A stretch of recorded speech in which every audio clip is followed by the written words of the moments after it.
Good evening, everyone. I'm Stephanie Charleglio, your Woodbridge Town Clerk.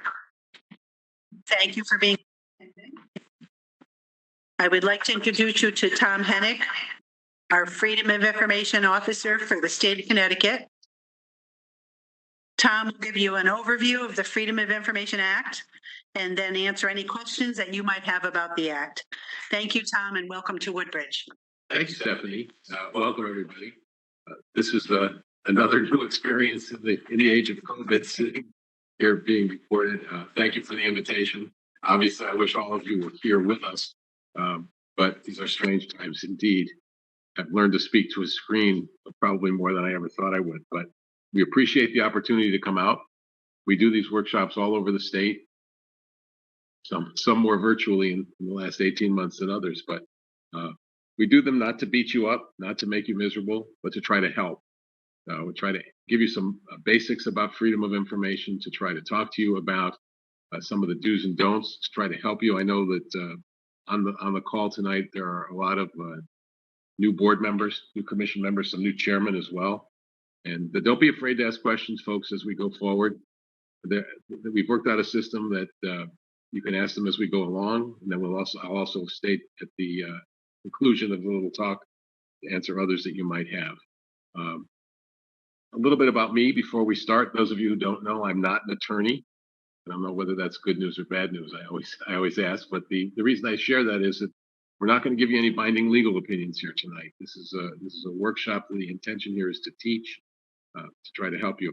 I'm in my 21st year at the Freedom of Information Commission, so I've been doing these sessions for a long time, and we want to try to help. We want to try to help you feel more comfortable, so that when we leave here tonight, you have a better overall feeling for freedom of information, how you handle it, what to do in certain situations. Just by the way, Steph, who introduced us, is a whiz with this stuff. Sorry, Stephanie. So if you have any questions, on the fly, she's always here to help as well. When we talk about freedom of information, we have to remember that it is the law in the state of Connecticut. It was the brainchild of Ella Grasso some 46 years ago. And it is sort of the child of the Watergate era. When Ella Grasso was contemplating her run for Congress, when she was contemplating her run for governor, she was in Congress, and she was watching Watergate explode all around us. And she was saying, if I run for governor in Connecticut, one of the first things we're going to make sure we do is create some sort of a law so that what I'm watching happen here doesn't happen in Connecticut. And what was happening here was a country that was in turmoil, a country that was beset by problems, many of which were created by government being conducted behind closed doors. Government conducted behind closed doors in secret. And we had a constitutional crisis. We almost had our government almost collapsed because of secrecy. So Ella said, when I run, and if I win, that's one of the first things we're going to do. And she was good to her word. She ran for governor, as you know, in 1974, was elected, and one of the first things she did in 1975 was put forward this concept for an open government law. And people said, well, gee, that's a good idea. And then she did something that was kind of interesting. She said, if this is so important to our state, I will see to it that this law is passed unanimously by our legislature. I always get a kick out of that. I said, can you imagine, if any of you have ever dealt with the legislature, your former first selectman always used to laugh when I told that, because she was around when that was going on in the legislature.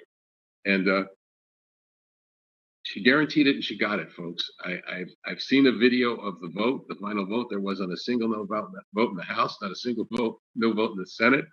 And this law was approved unanimously by our legislature. Imagine that. Think that could ever happen again today. I doubt it. But it shows you not only how important it was then, but how important it remains today. Transparent, open, clean government is critical to our democracy. It's the foundation for our democracy. Democracy only works if the people know what's going on. And that's what this law was intended to do. But not only showing you how important the law was and is, it also gives you some insight as to why we have these workshops. Because to get to the point where everybody could vote yes, everybody could comfortably vote yes, can you imagine conversations that went on? Can you imagine the negotiations, the back and forth, that, well, I like this concept. No, I don't like that concept. Can we do this? Can we do that? And ultimately, they came up with something that they could get everybody to buy into to vote yes. But when you read it, and usually at this point I say is, how many of you have read it? And a few hands just sort of sheepishly go up. And I say, your eyes roll to the back of your head. The wherefores and the whereases, and it's like, whoa, wait a minute. My instinct tells me we should be doing this, but the law seems to be telling me that. Well, that's because to get to the point where everybody voted yes, they left a lot to us, for those of us who are on the front lines, those of us who have to deal. And just by the way, I should have mentioned, those of you who are on boards and commissions, I feel your pain. I was on one board in my town for 10 years. I was a selectman for another 2. I'm on another board now. I get it. I get what it's like to rush home, have dinner, and then run to a meeting. And you didn't ask for this freedom of information stuff. You said, wait a minute, I didn't sign up for that. I signed up to help Woodbridge. Well, you didn't sign up for it, but it goes with the territory because it is the law and it's something we all have to follow. We have to make sure that we understand what the law is about. But when you look into one of those areas where you think you know what it's saying and you have to be able to interpret it, you need the tools to work with to be able to make the right call so that you can not run afoul of the Freedom of Information Act. And ultimately, that's what we're doing here tonight, to try to give you some of those tools to work with so that you can make the right call. So you say, well, what does that mean, make the right? Well, in addition to writing this law, to the act, the actual codification of freedom of information, in 1975, the law also established the Freedom of Information Commission, which is where I work. The commission is charged with making sure that people are guaranteed the access that this law gives them. And if people believe that they haven't been given the right access, they can file complaints against you, the public agencies, or my public agency, claiming that they've been denied access. And then you would have to defend decisions you made when it comes to transparent government. Frankly, that's something you don't really want to have to do. You don't want to have to go to Hartford or at this point get on the phone or on a Zoom or a WebEx and defend a decision you've made. So the idea would be to give you the tools to work with so that you make the right calls, and then you're not in a position to have people filing complaints because you violated the Freedom of Information Act, or at least they allege that you violated it. The law is about 2 basic things. It's about access to public meetings and access to public records. And tonight, because I'm told many of you who are on this call are board and commission people, I'll put a heavy emphasis on the meetings provisions and give you a little bit about the records. And if you do have questions about anything that I don't touch on, please ask. Again, happy to answer them. But one of the first things I always tell people is, look, it's called freedom of information, but you have to sort of get it through your head that it's not really about free information. It's about access to meetings and records, as I just said. But a lot of people think that it is about free information. And they'll come strolling into town hall, masked, of course, and ask you questions. And what about this? And how about that? And where do we get that? Or go to the police department. Tell me, I saw a cruiser in my neighborhood last night. What happened? Freedom of information. I have a right to know. And your response, listen, we're all public servants. We're all going to answer those questions if we can.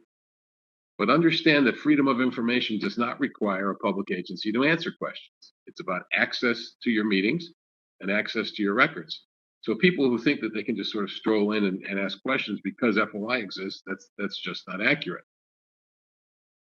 But they do it anyway. So at some point you might want to just sort of tamp that down and say, look, go to the meeting where this is being discussed. Then you can get the answer to your questions. Or get the records where the information is contained. Then you can get the answer to your questions. And for those of you who have to deal with the public, or you're at a board meeting and people start to ask you all kinds of questions, and you say, gee, do I have to answer those? And you say, this is too much, I don't want to do this. I want you to understand that you're not alone in that. In fact, at the Freedom of Information Commission, one of my tasks on a daily basis is to answer questions from people who call constantly on the phone, email, and some of you on the call and have called with questions. Happy to answer them, happy to do it. But sometimes they ask questions that fall outside of something that I can help them with.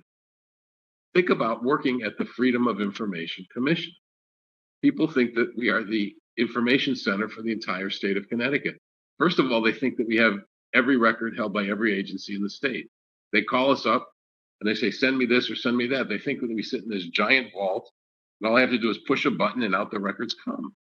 I have to explain to them that's not the case.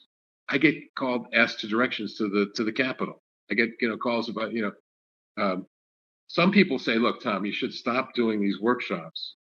You should maybe just do an hour of stand-up. It would be much more entertaining because some of these questions you get. Well, I won't do that, but let me share a couple with you just to show you how this can go sometimes.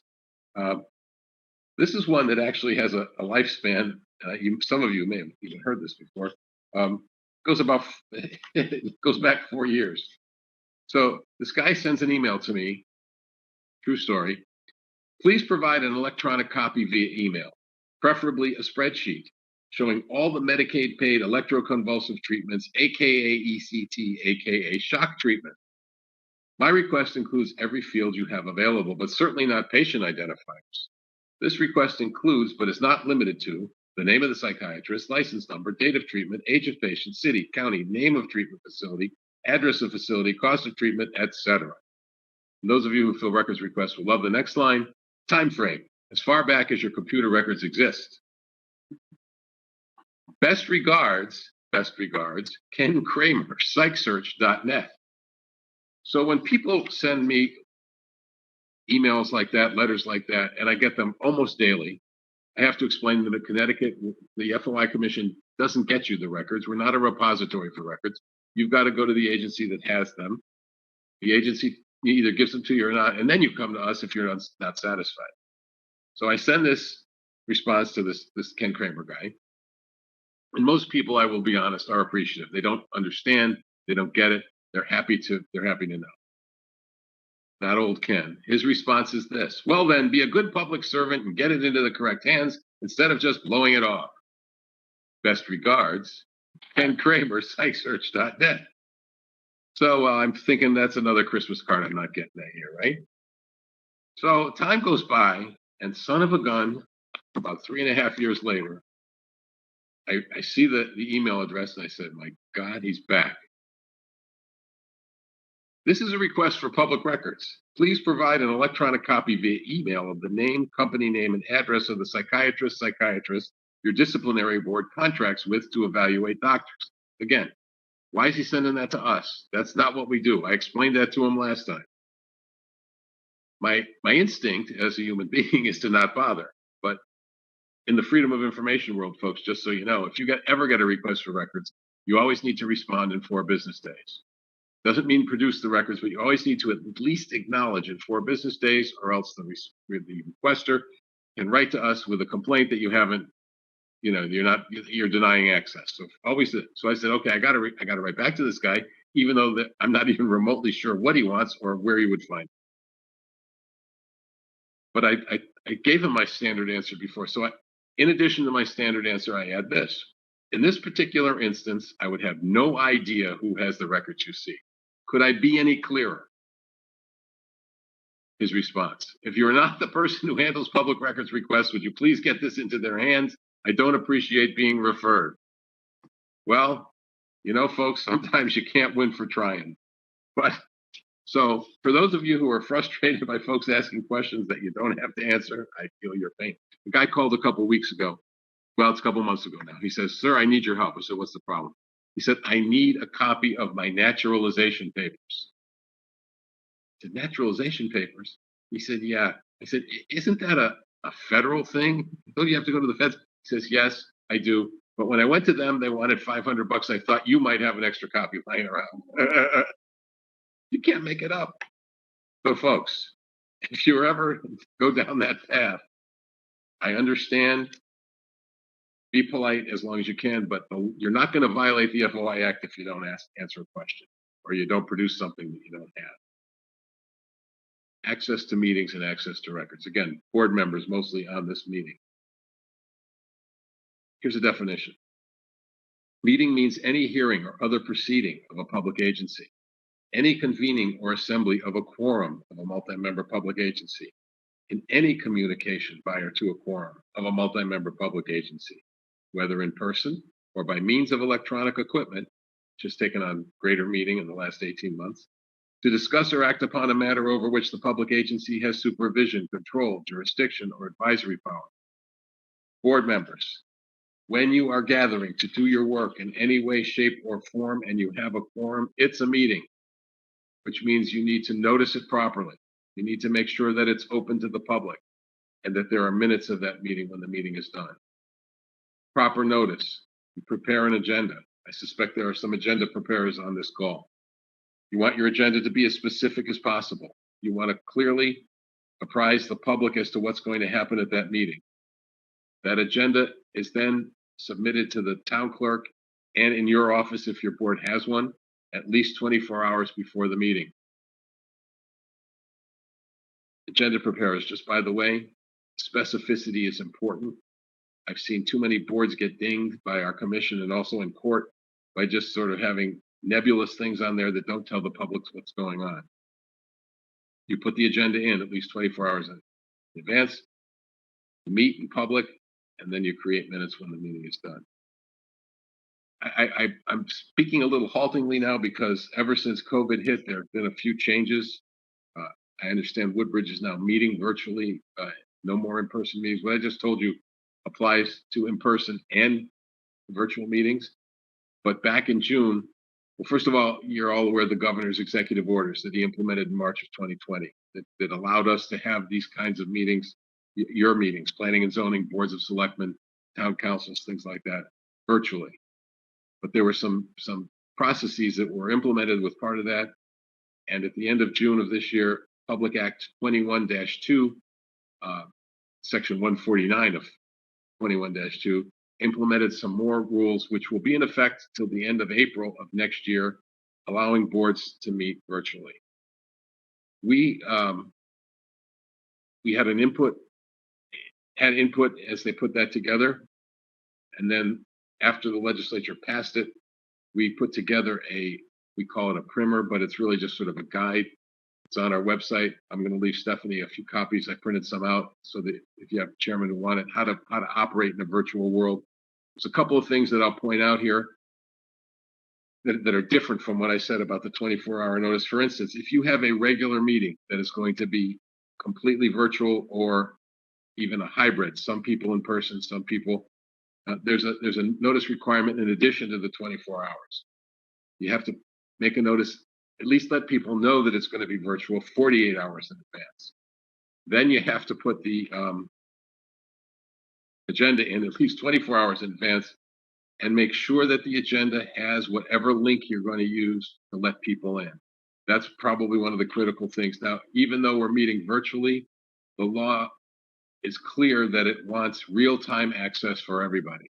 So you create your agenda, again, specifying the items, then at the bottom or the top of the agenda, you have the link so that people can click in and sit at home or the bar or wherever they are to take part in the meeting. That 48-hour requirement, we sort of discovered this as we went along, a couple weeks into it, actually only applies to regular meetings. For special meetings, you go back to the 24 hours. I don't know why. But again, you want to make sure that the key is the real-time access. Another thing is with a regular meeting, if somebody comes up to you or writes to you, I should say, at least 24 hours in advance, and says, hey, I don't have a computer. My computer is broken. Could you please set up something somewhere in town hall or the library or something like that? And so that I can come and sit down and watch the meeting, you would have to do that as well. The law also requires, again, this is the law about virtual meetings, that the meeting be recorded and or transcribed if that's what you have to do. And then that recording be posted on your agency website at least, within 7 days of the meeting. And then that transcription or the recording needs to be available for at least 45 days. So a couple other little tips in that. And again, I brought a couple copies. I'll leave them with Stephanie. It's also on our website. This is new to all of us, even though, it's a couple months in. Summer months, people didn't meet as much. But the key is making sure that people can still access your meetings. I mean, that's really the critical component. One thing that's interesting in this that they put in here is that they didn't make a provision for if your technology fails. if somebody is waving frantically that they can't hear, because of the technology, the law says that you can continue with your meeting. I thought that was an interesting thing that they did. We've had a lot of little ins and outs, and how do we do this and how do we do that? Like, for instance, there's questions about executive session, which I'll go into in a little bit, in a lot more detail in a little bit of time. We talk about waiting rooms or chat rooms or separate breakout rooms, and people have used all sorts of different machinations to get proper executive session. So we're all learning with the technology. The general consensus was that it's getting more people involved. No, I don't have any empirical data on that, but people were comfortable going home and staying home for the meetings, especially in the winter months. So we'll see what happens. There are committees studying this to see if any changes will be made, and that will take place over time. And then by the end of April, we'll know exactly where we stand, probably long term. This talks to us about 3 different kinds of meetings. Talks to us about a regular meeting, a special meeting, and an emergency meeting.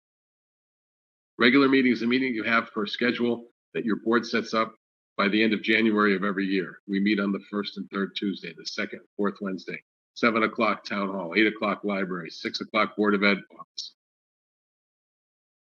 A special meeting is almost the same as a regular meeting. The only thing that makes it special is that it's not at your regular place, date, and time. You can do anything at a special meeting. You can talk about anything at a special meeting. You need to have an agenda at least 24 hours in advance. Same thing that I was just talking about before. What's the difference between a regular and a special meeting? The difference is this. At a regular meeting, should something arise that's not on the agenda, you can vote to add it to the agenda by a 2/3 vote of those board members who are present. At a special meeting, you can't add anything to the agenda. You can only talk about what's on that agenda. So agenda preparers, those of you who are out there, we tend to use items like old business, new business, other business. That's not the best agenda item, but for a regular meeting, it can pass because the chairman can say, is there any other business? Someone can make a motion, second, 2/3 vote to do it, you can add it. But at a special meeting, unless you are specific as to what that other business is in the agenda, you might as well take the item off, because you can't say, is there any other business? You can only talk about what's specified on the agenda. And that's the subtle but clear difference between the regular and the special meeting. Tom, this is Betsy. I've got a meeting. The emergency meeting is a meeting that I always discourage. Yes, I have a question. Yes. Oh, okay, good, great. Came through on the chat, and the question is, has the FOI All right. Headphones on. All right. Is this better? Yeah, sure. So the question is, has the FOI Commission had any complaints about no audio video or meeting on a town website? No formal complaints, but we've gotten questions on it. And I suspect that there will be complaints shortly. When the governor's executive order was in place, you're going to chuckle. We weren't exactly sure who had jurisdiction, because the governor's executive order was not the law that we were, commissioned to uphold. But now that it's part of the law, I suspect we'll see complaints.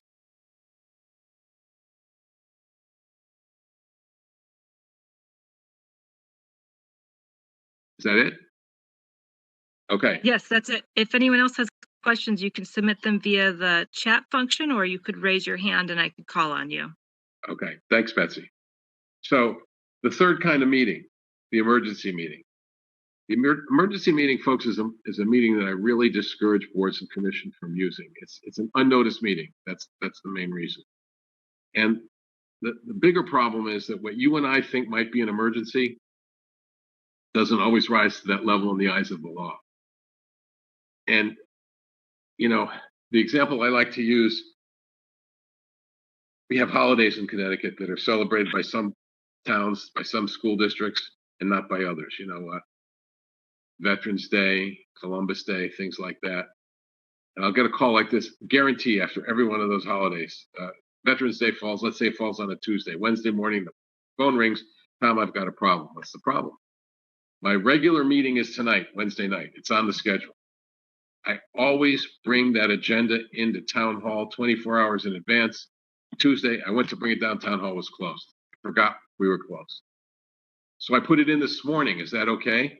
Well, remember, I'm sitting here banging my head against the wall 24 hours. That's not 24 hours. My advice then is to go ahead with a special meeting. No, we've got way too much to do. I'm having an emergency meeting tonight, an emergency unnoticed meeting.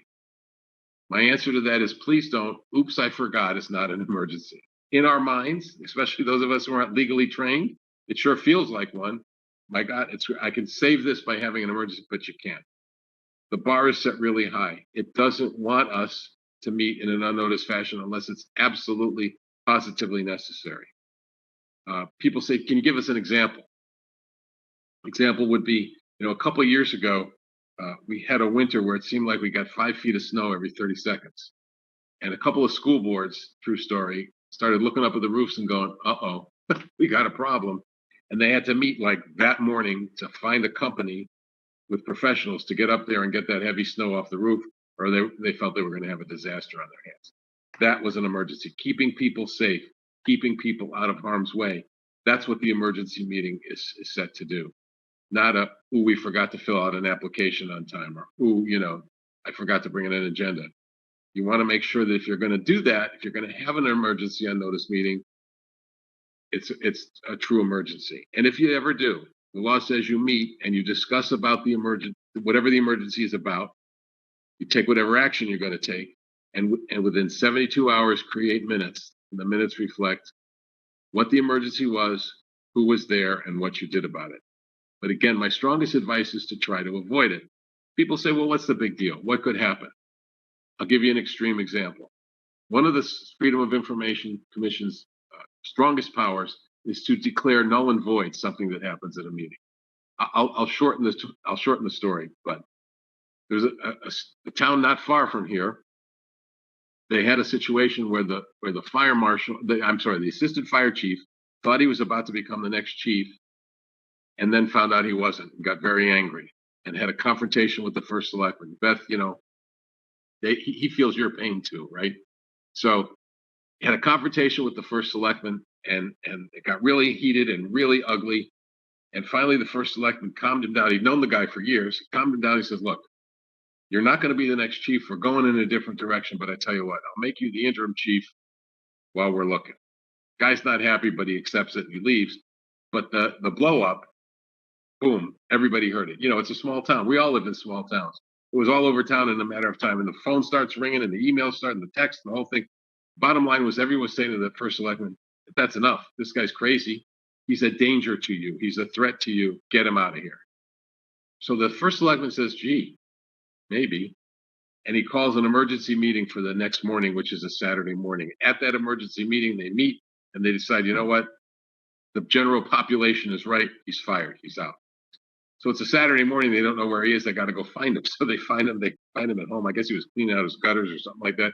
They haul him down to town hall with the leaves hanging out of his hair, the whole thing.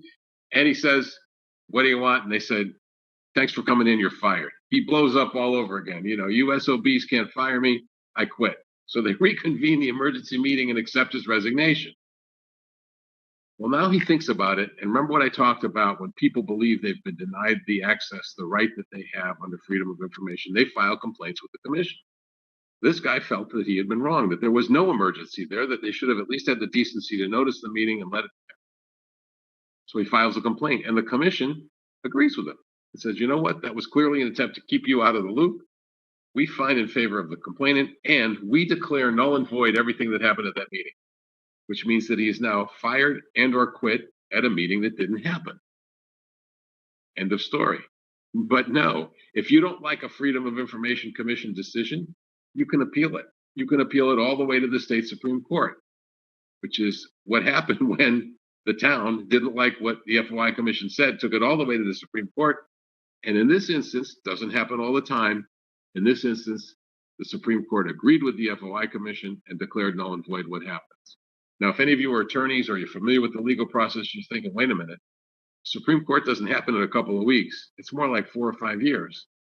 So those of you, if the Board of Finance is on the call here, wait a minute, the guy was fired, and then 5 years later, they said the meeting never happened.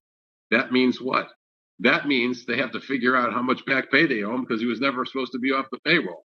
They had a mess on their hands. It took them another year to unravel the mess, all because they didn't wait 24 hours because in their minds, this was an emergency.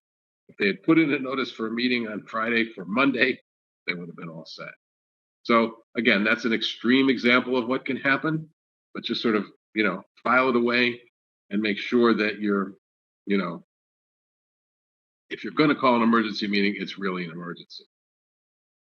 Your meetings are open to the public. Anybody can audio or videotape your meetings. Now that's an interesting twist when we're meeting virtually. I took an email from a first selectman today. Can anybody, we're on Zoom, can they record it and not tell us? Folks, the law says that anybody can record a meeting, video or audio. My advice to boards and commissions is to say, you know what? Just assume that somebody's recording it. From my perspective, and by the way, one of those boards I was the chairman of for 5 years, and I always assumed that somebody was recording. And that's just an easier, simpler way to do it. And then you don't have to worry about what may or may not be said. Something that's interesting, some of you may know, may not know, Freedom of Information Act guarantees access to the meetings, but it does not guarantee anybody the right to participate. So public speaking, public comment, public participation is entirely in the hands of the board. You can hear from people, you can limit their time, you can tell them you don't want to hear from them. Now, the political ramifications, I don't want to get into that, but it's truly in the hands of the board. The board can control that. I get calls from people all the time. Hey, they wouldn't let me speak, or they would only let me speak about this topic or something like that. It's up to the board. You can do that any way you want.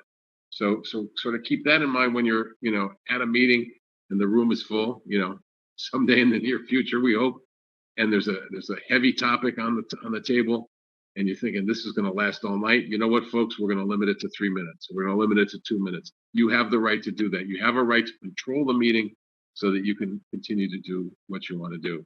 And control reminds me of another story. We'll sort of flip back to the whole idea of meeting remotely. I don't know. I can't see a show of hands, but has Woodbridge had problems with what's been called commonly Zoom bombing? Have you heard of that, Zoom bombing? Well, when this went into effect in March, when the pandemic really hit in March of 20, and people tried to, figure out how to meet remotely, everybody was in the house. Everybody was locked in. So people for ahas would click onto these meetings and start doing all sorts of crazy stuff. The funny ones, sort of brush off, but some of them were ugly. People would call in from Oklahoma and start, with racial epithets and with insulting people and calling board members, And so in that vein, you also have a right to control your meetings. You have a right to, if those people get on and they're disrupting the meeting and it's clear that they're only there to disrupt, you can shut them off. I'm telling you about real-time access and making sure everybody can join in, but you would have a right to kick those people off if you're in that kind of a situation. Let me digress. You'll get a kick out of this. I've had one experience with the Zoom bombing. I was doing a session like this from home, and it was for a League of Women Voters type group. It was not town officials, and we were talking away, and I was, as I am now, and all of a sudden the screen in front of me goes black, and this loud sort of dance merengue type music starts up, da da da da da da, and my daughter was teaching her first graders remotely from my dining room, and I'm upstairs with the computer, and I thought it was her. And then she yells up, "Dad, what's that music coming from?" Uh-oh. As the music started, across the screen paraded the strippers. As I'm talking about freedom of information, the strippers are coming across the room, and they left very little to the imagination. Let's just put it that way. So you should have seen, like you folks that running the technical behind there. Thank you for doing this, by the way. We're plenty, and they finally got them off the screen. So if you ever have a situation like that, you're allowed to take them off. That was a funny Zoom bomb as opposed to the other ones that I was talking about. But again, the board has that kind of control. The board can run an orderly meeting. There are two paths that boards and commissions can take to exclude the public.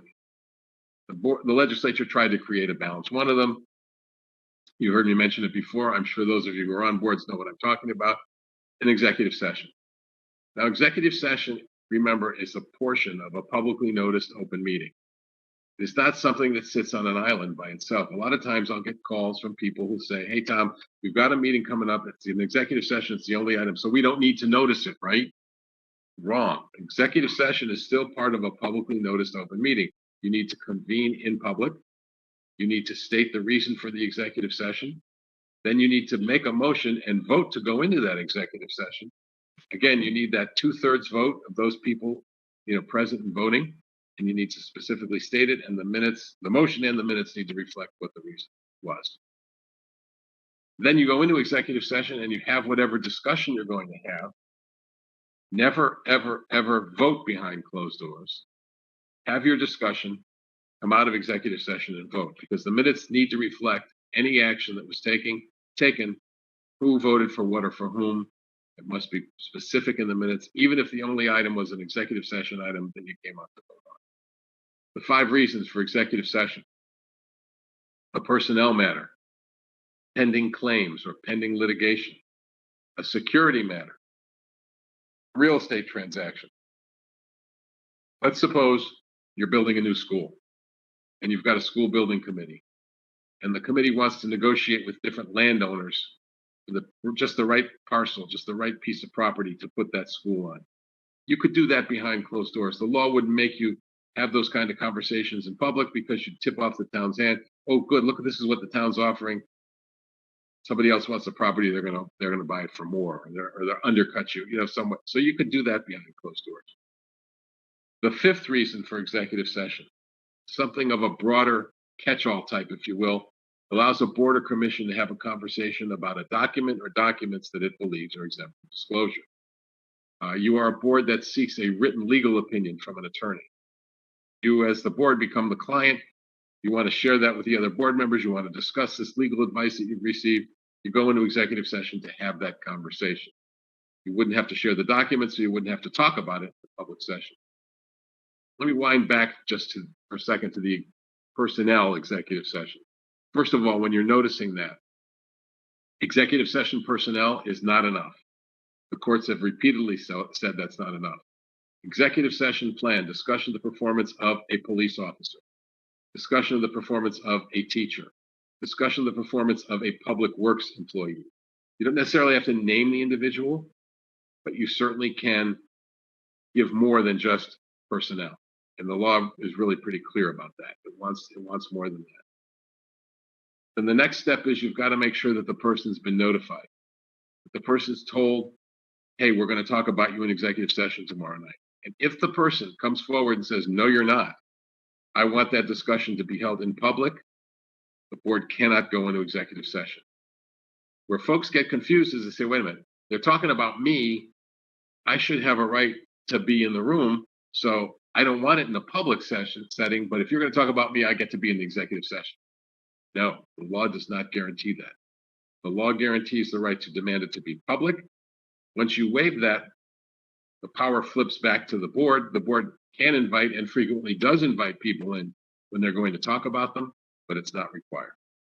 So remember, make sure the person's given notice and given that right to say, I want it. Executive session for pending claims and pending litigation, pretty much what it sounds like. There's a lawsuit, there's an FOI complaint, there's a CHRO complaint, and you want to talk about your strategy as it pertains to that, you could do that behind closed doors. It's a little broader in that it allows a board to contemplate taking legal action. You are a ZBA and you've denied somebody a variance to put that pool in his backyard. Puts the damn thing in anyway. And you want to show him who's boss, so the ZBA goes into executive session to determine how to make him, move the pool or pull it up or something like that. The board could contemplate that legal action without tipping its hand. The last one that I didn't go into much detail about, the security executive session. That's one that never really used to come up very much, but sadly it's come up more, especially with boards of education since Sandy Hook happened. And boards are going into executive session to have the kind of conversations that none of us ever imagined. Extra resource officers, security systems, bulletproof glass, things like that. The idea would be that they could have those conversations behind closed doors on the off chance that the wrong people are sitting in the audience. Oh, by the way, here's what we're going to do to protect the kids, and then they would know how to circumvent it. So they would have a right to do that behind closed doors. I need to stress, make sure you vote in public. Make sure you vote to go into executive session, come out, and then take any action you need to take. You can discuss as long as you want. Just make sure you vote in public so that everybody can have a clear vision as to what the decision was. The second path that boards and commissions go down to exclude the public is one of those areas where we are sure that there was a lot of discussion back in 1975. And the way this came out clearly was an attempt to keep everybody happy. The sentence after I read you about, executive session definition or of meeting, executive meeting definition of a meeting says this: meeting does not include. Meeting does not include. Then there follows a list of things, many of which everybody in this town would say, gee, that sounds like a meeting. The legislature said, well, that's swell. You can call it a meeting if you like, but for the purposes of freedom of information, it's not, which means it's not noticed, it's not open, there are no minutes. Collective bargaining. I know you have unions in town. Collective bargaining strategy sessions, negotiating sessions are not meetings for the purposes of FOI. Although if you walked by one in town hall, you'd say, that sure as heck looks like a meeting. You've got the police commission negotiating with the police union, but that's not a meeting for the purposes of FOI. Chance gatherings. I always get a kick out of this one. Chance or social gatherings. And the wording goes like this: neither planned nor intended for the purpose of discussing matters relating to official business. You're on the P&C and you like each other and you want to go to Carmine's for dinner together. You're not supposed to talk about P&Z business. Who are we kidding, right? When members of a board get together, what else are they going to talk about? Here's my advice on that, folks. Always, always remember that you're not supposed to, that we shouldn't be naive that you probably are going to, but keep it on the surface level. Do not get into those deep, deliberative conversations, those raging debates over dinner that you should be having here at the table or virtually at the table, because I guarantee if you do it at a restaurant or a bar or something like that, the wrong person sitting in the next booth files a complaint that you've had an illegal meeting and you've got a problem. When you have these conversations offline, try to limit them to, gee, what did I miss at the last meeting? What's going to be on the next agenda? Can you believe what happened at the last meeting? Things like that. Keep it simple and don't. Again, technically, they're not supposed to happen at all. Reality check, they're going to happen, but just make sure that you're really careful that you don't do business offline. Do not set your budget over the eggnog at the Christmas party. Be really smart about the level of conversation you have offline. And to that end, when I read you the definition of a meeting, I don't know if you caught it. It said whether in person or by means of electronic equipment. Now that's in there since 1975. It was written back then for telephones, for a powerful council chair or, board of ed chair gets on the phone and says, all right, I need your vote on this, your vote on that, bing, bang, boom, boom. I want your votes on that. And you come to the meeting and everybody's raising their hands and there's no discussion. Well, what happened? What happened is they had the meeting on the phone before the meeting took place. And electronic equipment today, folks, is a lot more than telephones. We're doing it now with the Zoom, emails, texts, Twitter, Facebook, all those things. I'm not telling you as board members to stop using those devices. I'm not telling you that they're bad or evil. But remember that when you create something, when you have an email conversation with somebody and it has to do with a board business, that's a public record. And somebody could ask to see that. And so now you've got a situation where you're having that deep deliberative conversation via email, that passionate argument that should be held in a meeting, that someone says, I want to see any and all emails between member A and member B. They're public records, out they come. First of all, your thoughts are out there when you may not have wanted them to be out there yet. And second is you've clearly had a meeting that shouldn't have been held. So be very careful the extent to which you use that amongst board members, and understand that you could be in a situation where you're having a meeting offline. Just be very smart to the extent to which you use that stuff. Tom, I The have last this thing is we talk Betsy. about with meetings is minutes. Oh, question. Earphones on. Yes, Betsy. All right, thank you. So we have a question that came in from the public. Um, uh, it's a two-part question. One is, Sure. given that COVID rules are changing or could change, will we have updates when this happens? Part two is there a summary of the key points, such as the 60% vote rule for new agenda items, the 24 and 48-hour requirements for notices of meetings? Yes. Updates, when we get them, you'll get them. One of the problems is, and the frustrations is that we don't always get them in a timely fashion. But yes, as for the summary, the electronic meeting part, I brought some of these with me. It's also on our website. Yes. And if you go on our website, there is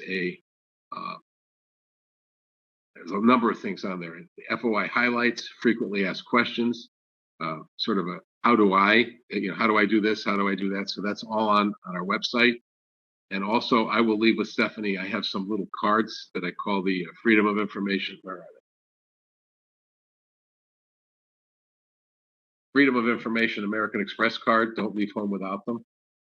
And they are highlights of the FOI Act. I'll leave some of these with Stephanie, and she can pass them out to you. So all of those things should help in that regard. Any other questions? As long as we've taken a break. Betsy, any others? The only other one was very similar about asking for a quick guide. So I'll figure out a spot on the town's website to add that. Super. Okay. So the last piece of the puzzle when it comes to meetings is minutes, and I suspect there's some minutes people out there as well. I will tell you that I feel your pain.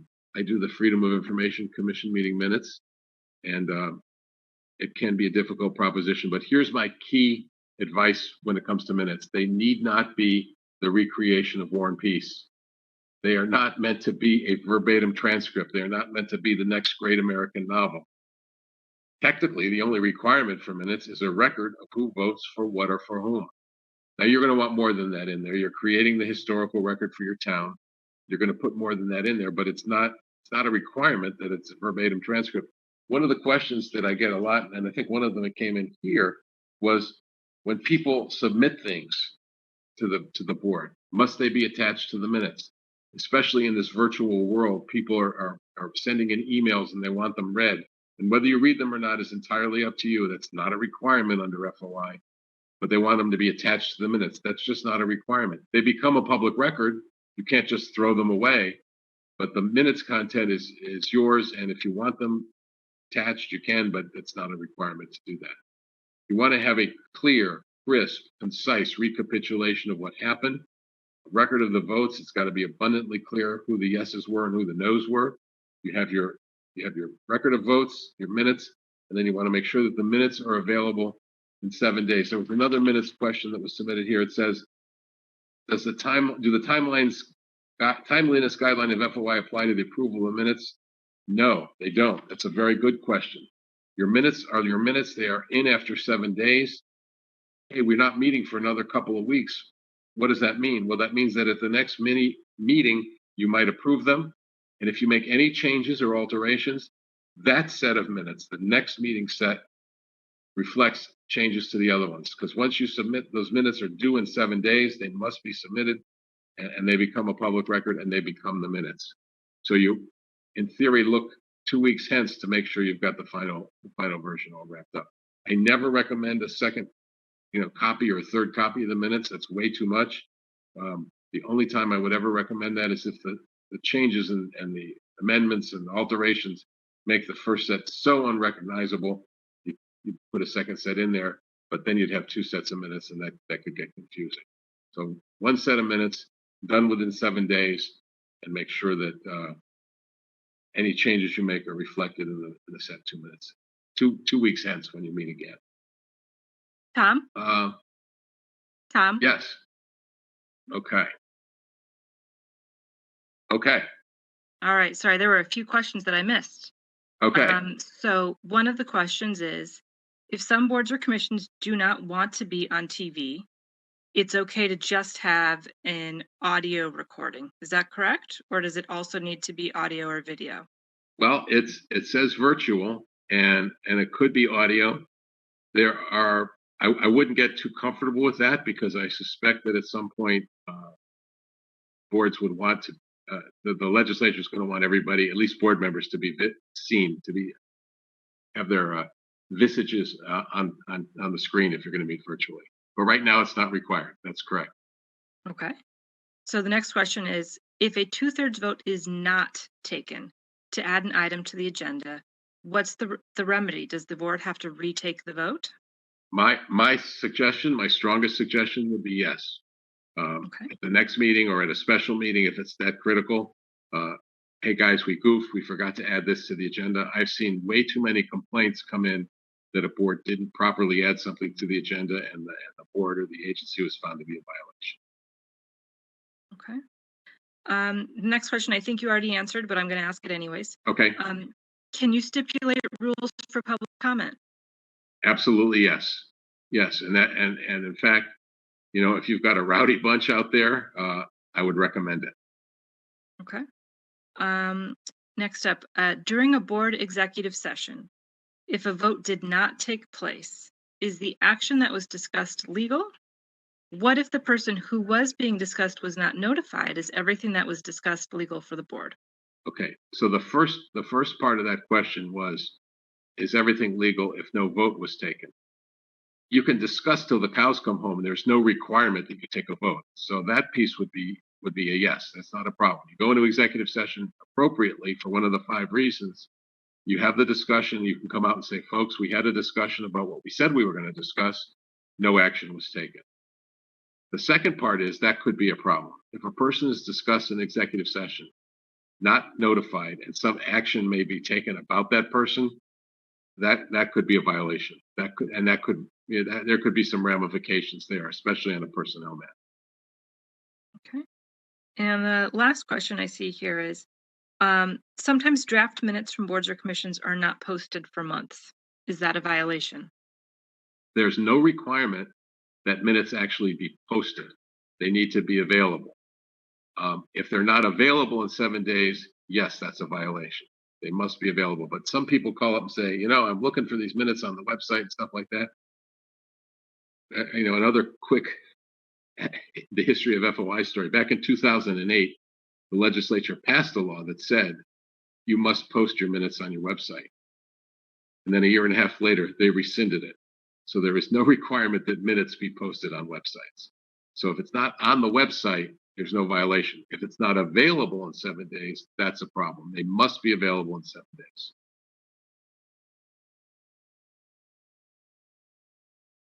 Any other questions on meetings before I jump over to a little bit about records? Betsy or anybody?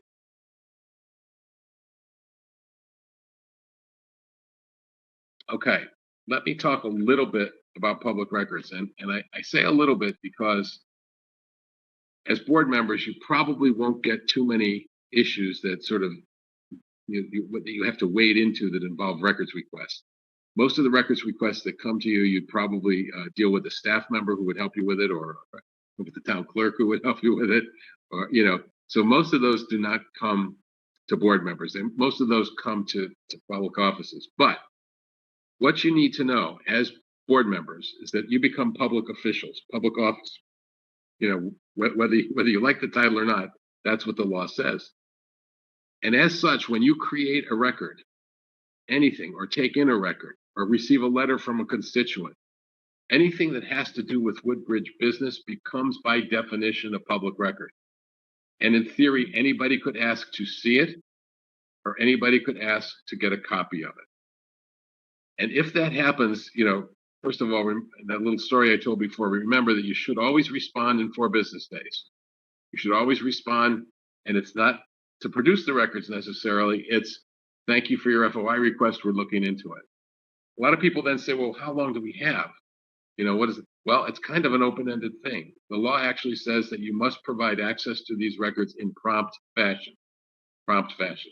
And that's clearly in the eyes of the beholder. It depends on the size of the request. It depends on how many staffers are, during this period of the pandemic, Some town halls were closed. It took a lot longer. People couldn't access the records. They were paper. They weren't electronic. You get the idea. That all is a factor into what constitutes prompt. And guess what? What the requester thinks is prompt and what the agency thinks is prompt may be diametrically opposed, and it may lead to a confrontation. It may lead to a complaint. But that's why I say to you, you make your best determination based on what you think is fair. The courts gave us this. Yeah, we'll tell you what prompt is. It means without undue delay. I don't know. That doesn't help me all that much. But again, in the spirit of transparency, of reasonableness, of not, you don't make it the last thing you do. That's how I would do promptness. So you make sure that the records are produced promptly. Now, when I do these workshops for town officials, town offices, we spend a lot of time talking about records because yes, everything by definition is a public record, but then there are exemptions, there are exceptions, there are exclusions to disclosure, which makes some of the records, basically take them off the board. Records that constitute an invasion of privacy. If you're looking for educational records of students who aren't your own kids, come off the board. When you're dealing with police records that have to do with ongoing cases can be withheld. You get the idea. There's a wide spectrum of different kinds of records that might be withheld. But remember that regardless of where you are, regardless of where you create the record, it becomes a public record by definition. It's not like, oh, it's mine. It's a Woodbridge record. Before I release it, do any of the exemptions apply? You get help or you look them up yourself, and then you think about releasing the records. People stop and think. I cannot stress this enough. Think before you send. You do not want to see it on the front page of the New Haven Register. Don't send it. I'm telling you, you want to be really careful. Well, I was working at home. Well, a lot of us were working at home, since last March. I was at work. I was at my office, so it can't be it is subject. That doesn't mean that somebody comes and grabs your laptop or your phone or something like that. But it means that you would be asked to extract those records and turn them over should somebody make a request for them. Let me just give you an example of a couple. Well, before I do that, a couple other things. You're never required to create a record that you don't have. A lot of times people come to a public agency or a board or commission and say, I want a list of this or a list of that. I was talking to a registrar today from Preston who said they're asking me for a mailing list. Do I have to make them a mailing list? No. If you don't have a mailing list, it's not a record that's subject to freedom of information. You certainly don't have to create it. You don't have to do research for people. You don't. Well, can you tell me how I figure out? And again, the folks have to do some of the work themselves. You don't have to create a record. You don't have to do research for people. There are two ways to ask for access to a record. They can ask to look at it or ask for a copy. If somebody just wants to look at a record, they can inspect the record. The promptness provisions still apply, but there's no fee. There's no charge. They would, you find the record, determine that it's not exempt, you let them look at it.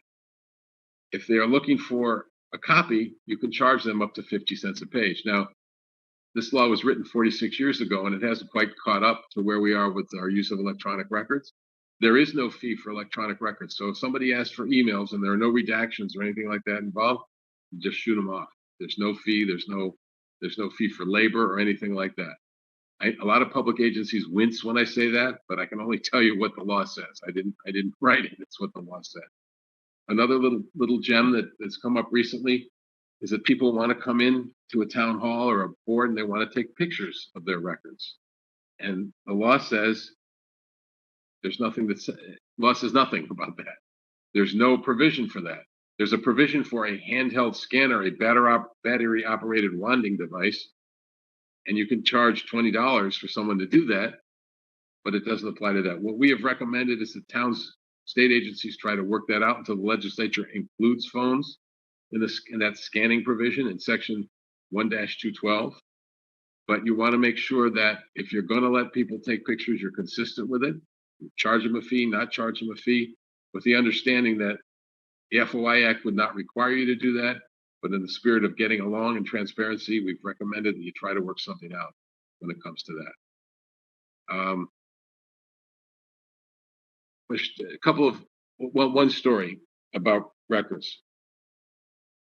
how dangerous it can be to not think before you send. I'll actually share two of them. So during our recent pandemic time, most of us were working at home. We weren't seeing our colleagues. And in a major city's law department, they were looking for a senior legal secretary. And they were conducting all the interviews online or phone, I'm not sure exactly what. And they'd reached a point where they had to cut some people down. So the head of the law department of this major city in Connecticut sends an email to a colleague. Now, we'll cut him some slack. I think he was just trying to have some fun. But remember, this is the head of the law department sending an email to a colleague. I would like you soon to reach out to a woman's name on behalf of the law department to thank her for her interest in the position and to inform her that we went in another direction. I feel that you have the most experience in our office handling these types of discussions after many years of breaking off relationships with your past girlfriends and flings. You can't make it up. So, what is he doing, right? So he sends that to the other lawyer, and they're okay because you're saying, who's going to see it? As we all know, we're operating virtually, and that other lawyer was in a deposition in an open court, again, virtually, and that accidentally popped up on the screen and the whole world saw it. Think before you send, people. Think before you send. I took a phone call a couple of months ago from a woman. She says, hi, my name is Sean. I said, hi, Sean, how are you? She said, good. She said, I'm calling you from Georgia. Georgia? It's calling Connecticut FOI from Georgia. She says, yeah, my husband is an out-of-state contractor, and he had a job in Connecticut last summer. And I think he had an affair with a state worker. Well, why is she calling me? It wasn't me, right? She's calling me because she wants to know if she can see that state worker's emails and her text messages. And my response is, if they have to do with state business, the answer is yes. So the email that she wrote to him that said, meet me at the construction trailer at 6 o'clock. We'll review the blueprints for the project. And then, ... It's a public record. It's a public record. So think before you write, think before you send. A lot of times I get questions about, the different exemptions and stuff like that. Again, there are many. We could spend hours going over them.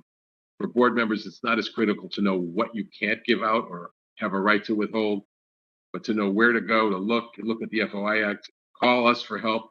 By the way, I mentioned that I spend a lot of time on the phone answering questions. I didn't work yesterday. Today I answered 30 some odd calls. They just keep coming. There's no problem with that. We want you to call. You now have a face, even if it's on the screen, to put with the voice on the other end. There may be questions that you didn't want to ask tonight because you said, gee, I may sound stupid. But by the way, no question is stupid when it comes to this law. I'll be in the office tomorrow morning. You want to call and ask, be happy to answer it. And I'm also not afraid to say, I don't know, because there are parts of this law that are complex, that are difficult to put your arms around. I'll ask somebody. I'll ask one of our attorneys, and we'll get you the best answer we can. And it's not an order. Even you call and you ask us a question, it's not an order. It's not a command. It's an attempt to help, to try to teach you, to try to give you the guidance so that you don't wind up before the commission with a complaint, so that you run a transparent and open town, and you're able to focus on the business that you were elected or appointed to do, and not sort of spending a lot of time worrying about content of agendas, minutes, and stuff like that. I will stop there. If there are other questions, now's the time. So, Tom, this is Betsy. Okay. I've had one come in since my last round of questions. All right. The question is it okay to require that public comment be submitted in advance of a meeting and not given in real time? In this virtual world, if that's the way you want to do it, I think it would be fine. Again, because nothing in the FOI Act requires a board to offer a public comment. So if that's the way you want to do it, that would certainly be okay.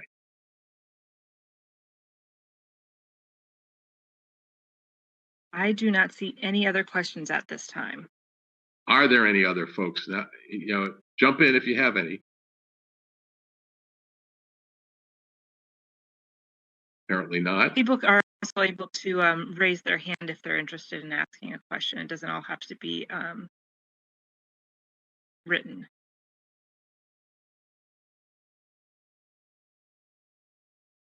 I do not see anyone else with All right. their hand raised right now or any other submitted questions. Well, as I said, what's going to happen, Betsy and everybody, is that as soon as we hang up, you're going to say, "Oh, I should have asked." Do not hesitate to pick up the phone tomorrow. Send an email. We'll be happy to try to get you the right answer. I'm going to leave some goodies, I guess, documents with Stephanie that might be helpful. And if that's it, Beth, technical support. One more time. Okay. One more. Okay. Yeah. Two more. Wasn't fast enough. The first question, here we go. The first question is, please repeat the injunction against working or conversing offline and how many people makes a meeting?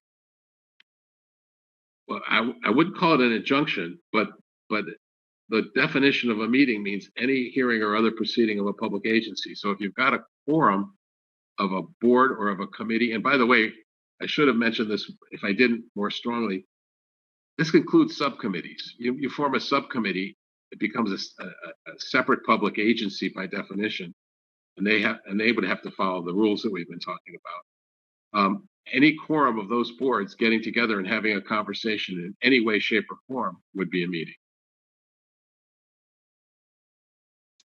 And the next question is, can a motion that was made, seconded, and voted on be stricken from the minutes? I would say no. I would say no unless there was a motion to strike it. In other words, you can't just take it out arbitrarily. And I'm not an expert on Robert's rules or whether that's allowed statutorily, but the only way under FOI that could happen is that there was a motion to rescind, the motion was seconded, and then the vote was taken. The motion made and seconded and voted on would have to be in the minutes in some fashion. All right, that was my last question. Okay, well, folks, thank you very much. It's been a pleasure. Tom, I hope next. Tom, this is Beth. Yeah. I just want to thank Stephanie very much for putting this together for everyone and encouraging everyone who attended to be sure to check with her or with you if they do have follow-up questions. And most importantly, Tom, I want to thank you for taking the evening and spending at Woodbridge on behalf of all of our board and commission members and everyone else. Thank you so much. You're more than welcome. Happy to do it. Good to see you all. Good night, everybody. Okay.